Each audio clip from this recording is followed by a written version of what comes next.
What's up, everybody? My name is Dell. This is Dell on Movies. Thanks for hanging out with me. If you've been here before, thanks for hanging out with me again. And it is that time once again to talk about all the movies I watched in the month prior. And this time we're talking about February of 2022. So let's just go ahead and get right into it. I got a couple handfuls of movies here. So let's start with the first one I watched, which was Slumberland. That was the Netflix movie starring Jason Momoa. We got a young girl in there. She gets a strange map to a dreamland, and she meets Jason Momoa, who's this inter, I don't know, inter dream traveling uh, outlaw. It's an interesting concept. It does some interesting things. Has some really nice visuals in the movie. It just never really quite grabbed me in the way that I wanted it to. And it traverses a lot of the same land as Tomorrowland, another movie that doesn't quite get to where it wants to go. Overall, I would say this one is I'd say slightly above it. I liked it, but it was barely there. So I'm gonna go with 3 stars out of 5 on that one. If my next movie is Barbershop: The Next Cut, that is the third movie in the Barbershop franchise. One day, my oldest daughter, she just, we were watching something else and it reminded her about Barbershop. And she's like, well, let's watch Barbershop 3. Sure, why not? And for me, Barbershop 3 is it the weak? It might be the weakest in the franchise, but it's still a good movie. I still liked it, still enjoyed it. This one takes on a lot of the gun violence that's been going on in Chicago for years now. But it really kind of blew up a little before this movie came out, as far as being a national story.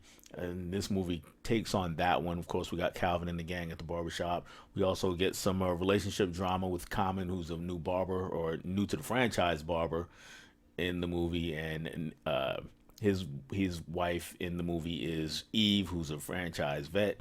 And there's also Nicki Minaj is the other part of this triangle, and that's also a fun story. You got JB Smoove in there, provides a lot of humor also.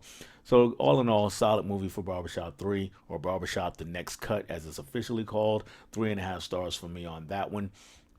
Next is a movie I just found on Tubi randomly one day, and it looked interesting, so I decided why not. It's called 30 Nights. Or actually on Tubi it's called 30 Nights of Sex, but when I pull it up in my Letterboxd account, it's just 30 Nights. And either way, the premise is the same. We have a couple who is their marriage is on the rocks pretty much, and they decide to go to therapy, and they use this eccentric therapist that was recommended by another couple that they know. And this guy, his main suggestion is you got sex every night for 30 nights in a row, and that's supposed to help you rebuild your relationship. And it's not just have sex. He has like specific guidelines on the type of things that you should be doing or thinking or saying during these sessions every night for 30 nights. And so it's interesting. It's got its moments. It's a comedy, so it's definitely a rom-com overall, and it's got a few funny moments in it. Not enough really to overcome the story, which just starts to fall apart because it's a movie that doesn't know what it wants to say about sex and marriage. And so by the end, it just all kind of crumbles under its own weight. So 2.5 stars for me for this one. Again, that's a Tubi movie. You can find it if you're interested in that. Next up was not a full length feature, actually, a almost a short, I guess you'd call it a short. The Guardians of the Galaxy Holiday Special. I watched this one later than everybody else, and here we're trying to get Star Lord some Christmas cheer, and they do this by traveling to Earth and kidnapping somebody. I won't quite spoil it. Bring him back to where Star Lord is and the rest of the Guardians, and the movie goes from there. It definitely got some high points into it, so I did enjoy that about the movie. Again, it's another one. The story kind of falls apart late. It's really saved by Drax, by Dave Bautista as Drax. As usual, he's just one of the best parts of the galaxy, of the Guardians of the Galaxy. And in this case, also Kevin Bacon, who shows up in the movie. His character is also a lot of fun. 3.5 stars for me on Guardians of the Galaxy Holiday Special. Watch it. I would say you could probably save it for This next holiday season coming up, so you got some time. Nothing major as far as implications for the MCU happened, or at least they seem nothing. Seems like nothing major happened, but we'll see. Next up was a movie called The Devil's Backbone. This is Guillermo del Toro's feature film debut. It was, in a lot of ways, a practice run for Pan's Labyrinth, which he would later direct. And as it covers a lot of the same ground, we meet some orphans. They're in a orphanage run by some rebels, basically, because this is war torn Spain at the time. And I'll leave it at that. This movie and the next movie is Dead Hooker in a Trunk, and that's directed by the Soska sisters. Their feature film debut. I can't speak tonight. If you are not familiar with the Soskas, they are a pair of twins who specialize in horror. They're known for American Mary is probably their biggest one, but they also did a remake of David Cronenberg's Rabbit. So they're pretty well regarded in the horror community, and this one is just an insane, crazy ride. Both movies, Devil's Backbone and Dead Hook in the Trunk, I would say coming at 3.5, which is good movies. Not quite great as far as I'm concerned on that scale of goodness and greatness. It's not quite. Neither one is quite there, but both very good watches. If you want my full thoughts on it, as well as the thoughts of Mika from Double Feature Horror Podcasts, I hope I'm saying that right, Mika, because I'm doing it off the top of my head. She and I talked about both movies on an episode of Movie Swap, so you can check out the replay for that. I'll leave the link to that one in the description.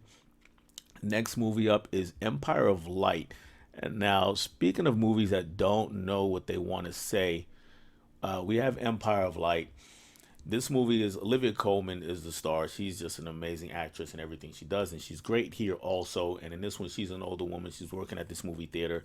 She's kind of a spinster, kind of an old maid. She's just living by herself and having some issues with not I wouldn't say an old maid. She's she's not married, but her boss is having an affair with her, and it's all very uncomfortable.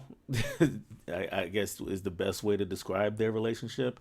And then there is a young man hired by the movie theater, and she and another young woman at the theater take a fancy to him, and they start to begin a relationship. And the whole thing, he's black, and I have to mention that because the movie, which really starts out going down the road of being about a May-December romance, a couple with a pretty significant age gap. He's in his 20s and she's presumably in her 50s.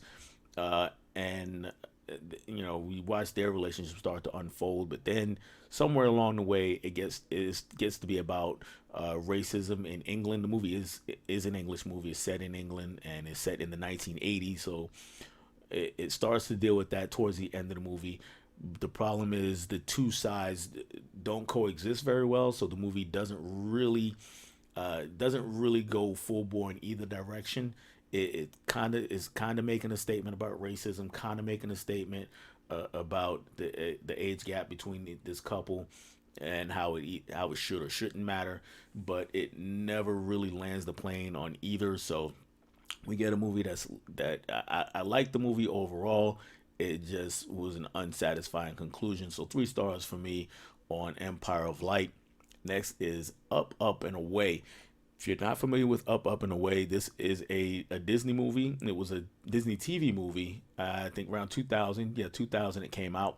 Robert Townsend stars in it, and it stars a superhero family, a family of superheroes, so kind of along the same lines as The Incredibles.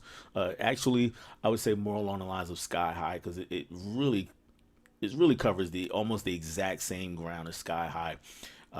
Robert Townsend is the patriarch of the family. He's a superhero, great superhero. His wife is a superhero, and then his oldest son has not gotten his powers yet. So everybody in the family is kind of waiting around to see what's going to happen when he gets his powers, or if he gets his powers, and what powers is he going to get. So there's a lot of pressure on him. You usually get him by, I think, the 14th birthday is what's said in the movie.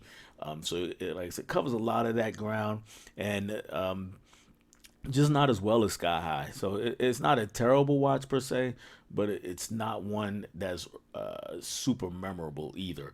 There's a lot of cheesy moments to it, and you could tell that there's not much of a budget to it. They didn't have not much in the way of special effects or action. Really, just underwhelming. So 2.5 stars for me on Up, Up and Away. Next is a DC animated movie, Catwoman Hunted. Catwoman Hunted fares a little bit better. We meet Catwoman in her full guise as a cat burglar. She is just trying to rob some folks left and right, and she's trying to steal some priceless jewels, and winds up, in the crosshairs of some pretty bad people in Gotham, and has to deal with that. And this is a movie where she winds up teaming up. Well, I'll say not winds up teaming. Well, oh yeah, she winds up, teaming up with Batwoman, not Batman. Batman does not appear in it, though he gets mentioned quite a few times. And pretty solid movie. I would go 3 stars on Catwoman Hunted.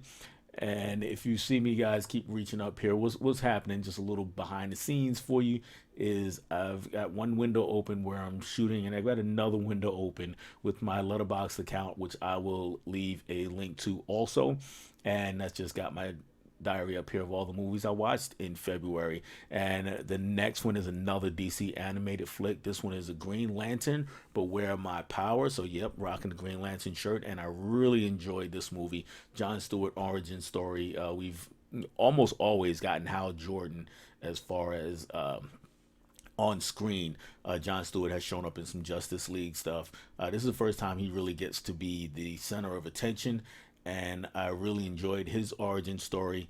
The some At times the spotlight is taken a little bit away from him because you do have the other members of the Justice League in the movie trying to figure out what's going on. And the basic plot is he has been given the powers of the Green Lantern, and it turns out that it is because they came from Hal Jordan, who has presumably passed away.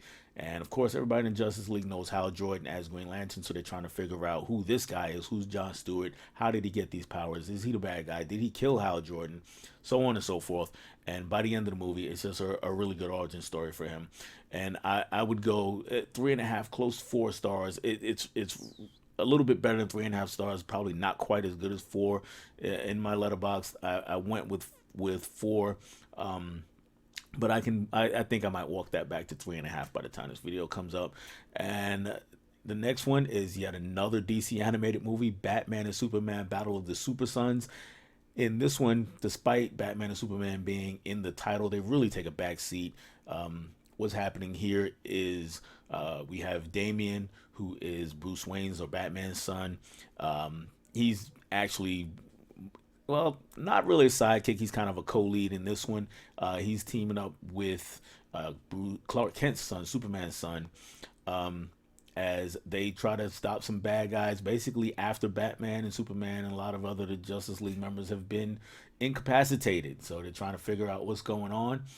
And it's another story where we got the child of a superhero who hasn't gotten his powers yet. So in this case, that's Superman's son.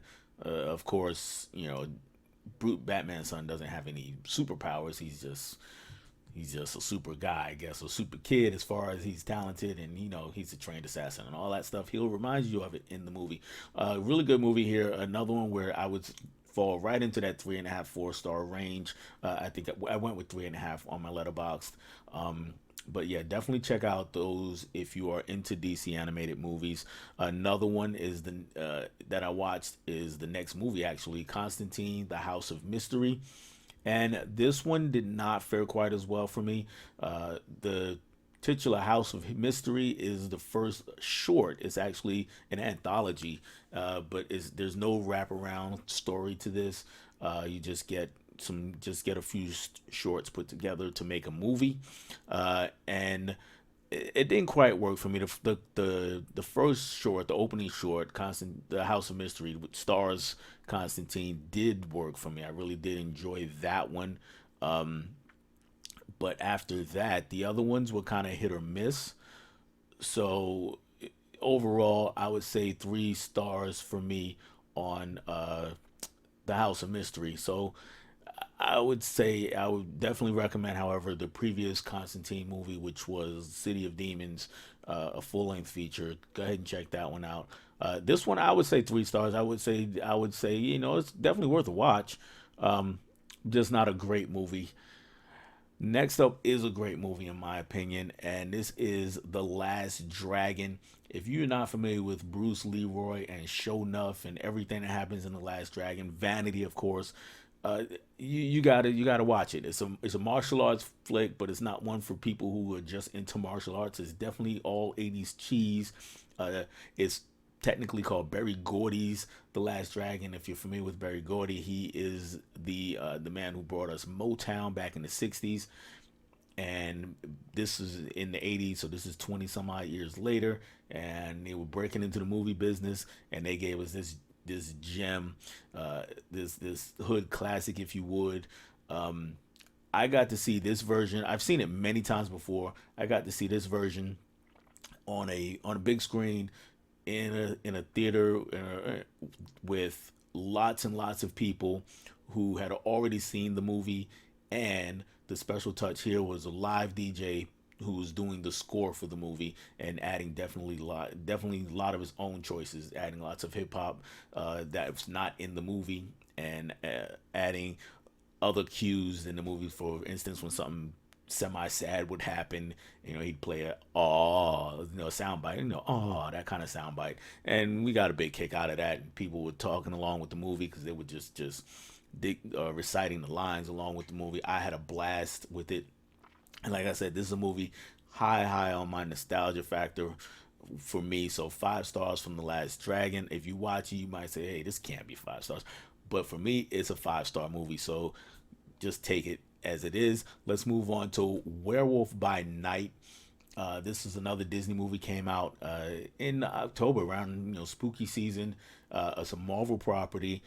We meet Gael Garcia Bernal is the lead actor here, and he does a fantastic job. I mean, if you're familiar with him, he always does a fantastic job. He's shown up in American movies here or there. I think Babel is one that he showed up in, and a few others along the way. But his work in Hispanic movies is amazing. So he is definitely an international star. And here he brings a character to life who's another lesser known Marvel character, and he is he's in a room, he's in the house, he's brought called to this house. He's one of these assassins or people who have killed lots and lots of people, so they're competing for a prize. However, he has ulterior motives, and this movie is shot black and white, is very reminiscent of the old Universal monster movies, but it is much more violent than that. You wouldn't think it would be going in because it's a Disney Plus production, but that black and white helps it stay on Disney Plus because it's not as gory as it probably would be in color. But I really enjoyed this movie. I would definitely say check out Werewolf by Night. It's a slow burn. It's not quite a full length feature. I think it's like 55 minutes long or something like that. It very well could be a full length feature, but when it ended, I wanted it to be. So hope they revisit this character and in this world, or this part of the MCU, I should say, and give him more as it is. I would say 3.5 stars. Was keeping it from going 4 stars or even higher is that it's only a 55 minute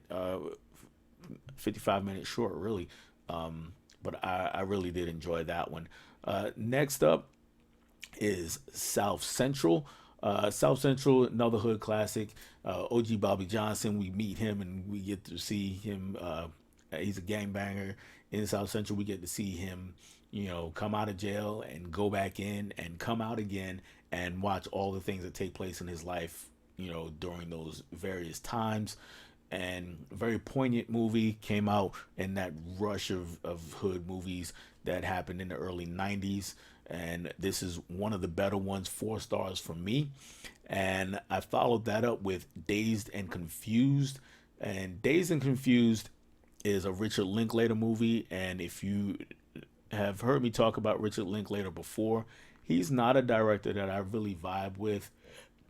Just his movies, they're either they all feel kind of pointless to me. They're like slice of life movies in a lot of ways, and those can be great movies, but there's no narrative thrust to the movie. It just kind of meanders along, and then it ends, and it doesn't really say anything, or doesn't really, at least not to me. I'm not picking up on what he's necessarily trying to say in his movies. So the ones I've seen, I don't really enjoy. That includes Dazed and Confused. It is well shot. Does have some good moments and some good performances. Matthew McConaughey is in this movie. Ben Affleck has probably the best moment in this movie. As a matter of fact, he definitely has the best moment in this movie, as far as I'm concerned. The two best moments. Lots of other people who went on to do bigger and better things in the cast. Mila Jovovich, or Jovovich, I'm not sure how you say that. You also get Parker Posey in the movie very early on in her career. So the cast is a really good cast. Again, Richard Linklater himself, I think, just doesn't do it for me. So it's not the fault of the people in the movie. It's his fault as far as I'm concerned. But I know a lot of people love this movie. If you want more in-depth thoughts on this one, this and South Central, I spoke about this with Mizzy E on another episode of Movie Swap, so you can definitely check out the replay on that. And then finally, the last movie that I watched in the month of February was another DC animated movie. This one, Teen Titans Go and DC Superhero Girls Mayhem in the Multiverse. And I am a big fan of the Teen Titans Go movies. I really enjoy those. Teen Titans Go to the movies and Teen Titans Go versus Teen Titans. There's self-aware humor with lots of in jokes.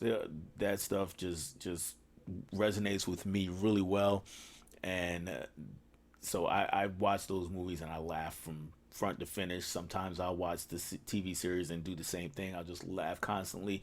I didn't get that from this movie, and largely because Teen Titans Go are not as big a part of the movie as I thought they were going to be.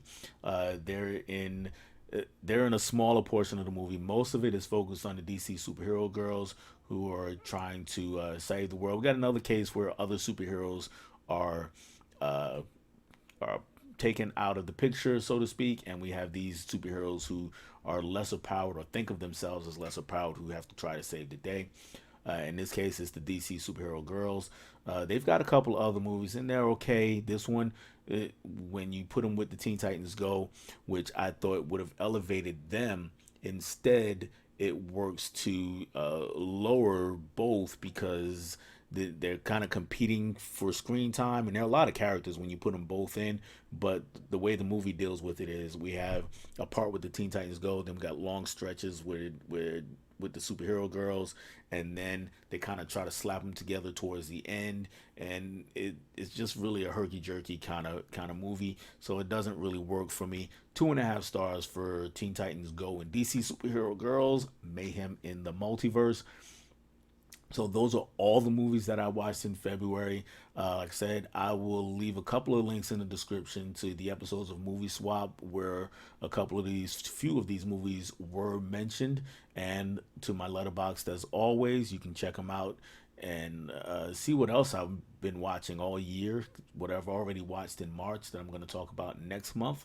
That's all I have for you on this one, guys. I will catch you on the next one. Bye.